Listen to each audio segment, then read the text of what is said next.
Assalamualaikum warahmatullahi wabarakatuh. My name is RIFQI bin RASHID, metric number 2419863. I am from Group 1 and today we are here to discuss about work below lowest floor finish.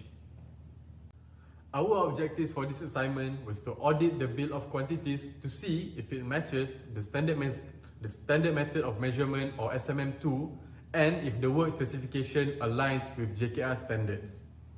I will start with the excavation works.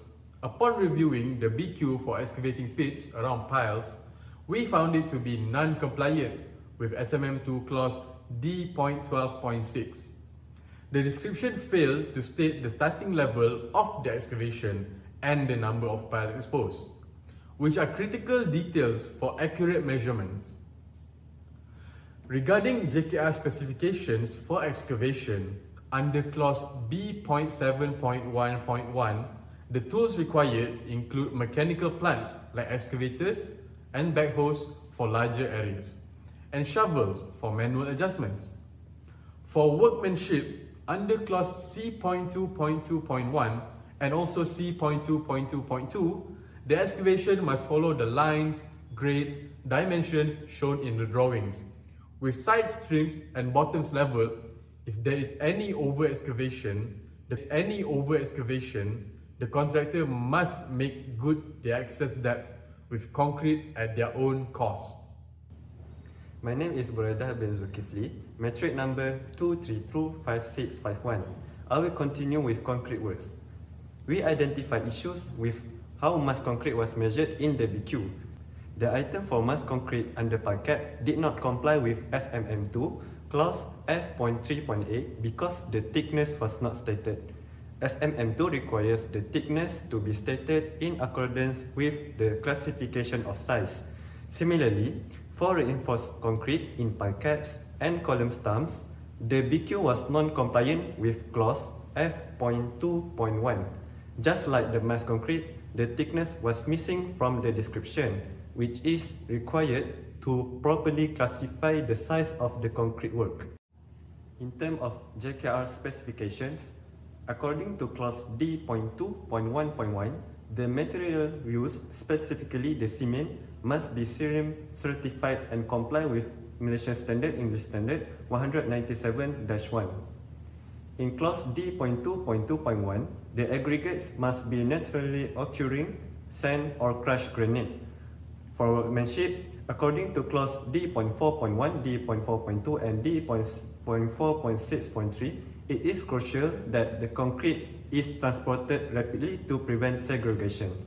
Once placed, it must be cured properly using polyethylene sheets to protect it from drying out or direct sunlight. My name is FARIS HAKIMI bin MOHAMAD FAISAL and my metric number is 2416735. And I will be covering the reinforcement work. We found that the rod reinforcement description in the BQ was non-compliant with SMM2 clause F.8.4.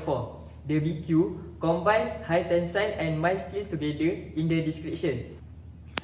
According to SMM2, the classification of the bar reinforcement must be stated clearly rather than combining different types for the deformed bar in the precast column stump. The BQ also failed to comply with clause A.2.1 because it did not state the specific quantity of the work to be carried out. Looking at the JKR specification, for reinforcement tool, the contractor must provide specific equipment like rebar benders and cutters to shape the bar accurately. For workmanship, the reinforcement must be securely fixed to prevent displacement. Intersecting bars must be tied together with binding wire, and the end of the wire must be turned into the main body of the concrete. My name is EKHWAN bin HADZRI, metric number 2320745. Next, I will discuss the formwork and precast concrete. While the parquet formwork was correct, the formwork for the ground beam was non-compliant with SMM2 clause F11.1. The BQ used height ranges like 0.25 to 0.5 meters, but SMM2 requires specific height categories such as not exceeding 250 mm or 250 mm to 500 mm height.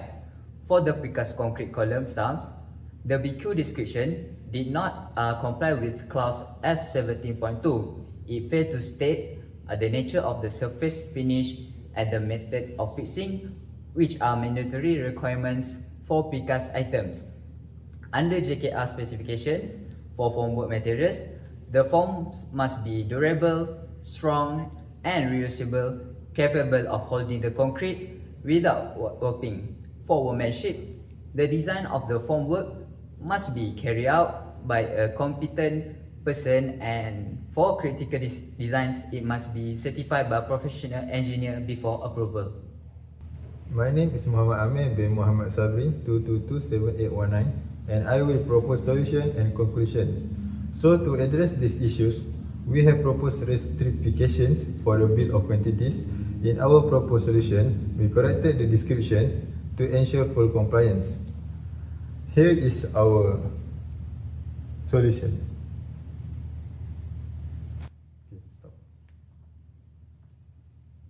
In conclusion, our analysis of the SK Bukit Raja project highlights the critical importance of adhering to standardized documents. Compliance with SMM2 ensures that all items are clearly described and consistently measured, which reduce disputes during construction. Simultaneously, following the JKR standard specification ensures that the materials and workmanship meet the necessary quality and safety. When both standards are applied correctly, it leads to effective projects, management, and cost certainty. That's all from us. Thank you.